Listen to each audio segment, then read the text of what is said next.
I go to 1-star rated restaurants to see if they're really that bad. Today we have Golden Coral Buffet and Grill, a popular buffet chain. However, Texas residents say this is the worst one. Take it from Heather, who said, "Not only was the hot food cold and the salad warm, the food bar was seriously lacking. Dessert bar was putrid and nasty." Or Angel, who said, "If you don't want to catch food poisoning, please stay away from this Golden Coral." So let's see if it's really that bad. Is Golden Coral really that bad? Let's find out. Now, one of the things people mostly complained about was just the cleanliness and just the overall aesthetic of the restaurant. But it wasn't that bad. Definitely not the type of place you'd want to bring a date, but maybe a little side piece. The food, on the other hand, did kind of look questionable. But sometimes looks are deceiving, so let's find out.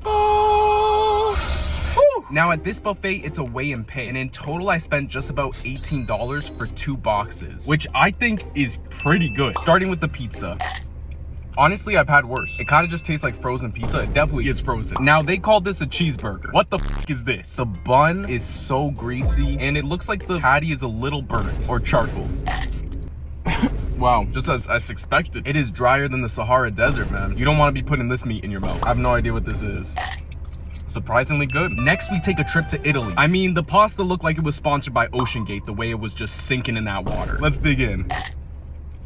The pasta is way too soggy. Next, we got some more pasta.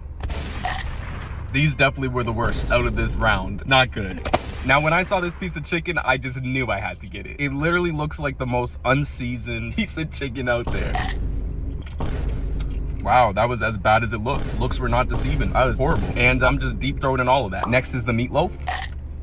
It's bad, but it is still not as bad as this chicken, bro. Whoever made this chicken needs to be Next, we have some hush puppies. Not good. A little too dry, but the flavor is basic. Next, we have some fried okra. It's cold, but not bad. Next, we got some fried fish. Fish, not bad. Now, some of the patrons inside that restaurant were going to town at the dessert section, so I tried to make what I could of a pie. That doesn't look too bad, right? You also can't blame the restaurant for people just being animals. Let's dig in. I spoke too soon. You can't blame them. The crust is very soggy. It's just underdone. So overall, what do I think of Golden Coral?